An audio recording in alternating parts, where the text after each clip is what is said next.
What is going on, everyone? I am Grant Rettig, and welcome back to Rettig Co Creative, where we talk all things photo, video, and review things that you didn't even know that you wanted. Okay, so right now it's basketball season, and maybe you'd like to get into sports photography, or you would just like to document your kid's sports journey. Whichever is true, I'm going to talk about the best gear, settings, and some tips to get the very best basketball photos. Let's do this! Basketball photography can be very difficult for multiple reasons. One of the biggest issues is the terrible lighting system in most gyms.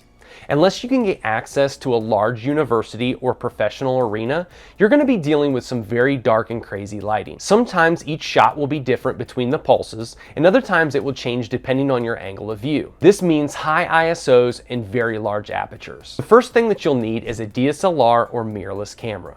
The newer the system, the better, as older model cameras will not be able to shoot at higher ISOs without losing quality. The second and most important item will be your lens. As I said before, you will need as much light as possible, while also getting close to the action as possible to fill the frame. So one lens in particular is the go-to for basketball photography, and that is the 70-200 2.8 lens. This will give you a large aperture while also allowing you to zoom in and get tight shots of players. Another secondary option is a 24-70 2.8 lens. This will give you more wide-angle shots such as a team or crowd photos while also giving you the ability to zoom in slightly. Another option that I found that's great to use is an 85 1.4 lens. This will allow more light, but it will also be much more difficult because you will not have the ability to zoom in. So like I stated before, school gyms can be extremely difficult lighting situations. Balancing light and speed is the name of the game. Because basketball is a fast-moving sport with quick action, I suggest a shutter speed of at least 1/640th of a second. But I highly recommend using 1/800th of a second or 1/1000th of a second if you can. This will allow you a fast enough shutter speed to freeze the action and ensure that there's no motion blur in your shots. For aperture, choose the widest setting that you have available, which ideally will be 2.8 or wider. This will allow you to set your shutter speed as high as possible without causing your ISO to be too high. Which brings me to ISO. Be prepared to be shooting in the 10,000 range and beyond with your ISO.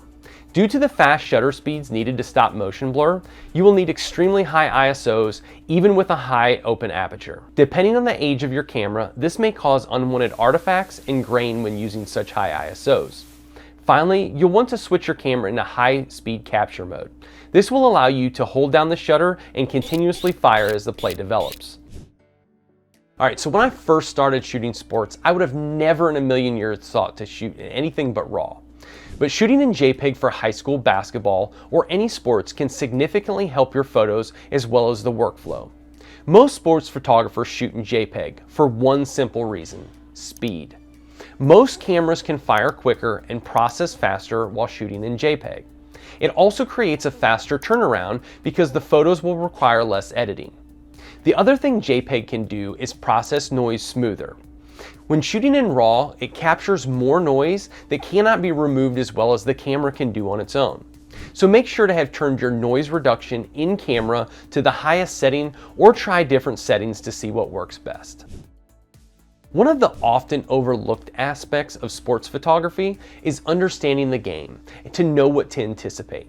Having an idea of where the ball is going or who it's going to or who's going to take a shot is critical in getting the best basketball shots.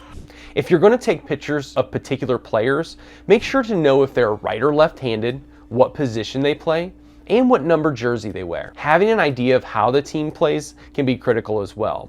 If they like to take a lot of three-point shots, you'll need to prepare differently than if they take a lot of shots under the basket. The first thing to do before taking photos at a high school basketball game is talk to the athletic director, principal, or any other decision maker for sporting events. Let them know that you're looking to take pictures at the game and see if they can give you any restrictions. Being polite can make a huge difference in the amount of access that you receive.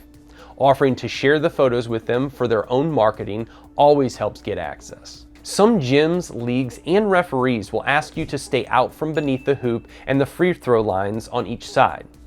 I typically like to be just outside of this area all the way to the edge of the court. If there are a lot of people who are also shooting, it's best to stick to one spot and stay there. For most sports, kneeling or getting down low typically creates the best shots because it makes the athletes look bigger. However, especially in basketball, I find that I can get more keepers or better action photos when I stand up and move from side to side a few feet when needed.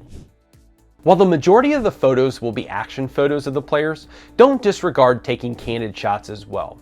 Especially after a big play, make sure to get shots of the player and the team celebrating. This includes shots of the crowd, which can help sell the story. I always recommend also taking shots of the floor, logos, or any other distinguishing court shots, as these can always come in handy if you ever make composites of the shots. Now grab your gear, get your settings right, and get some basketball shots. I've linked all the different items that we've discussed in the description. If you have any suggestions for videos or items that you'd like to see me review, let me know in the comments below. If you like the video and you'd like to see more, be sure to like the video, subscribe to the channel, and stay creative.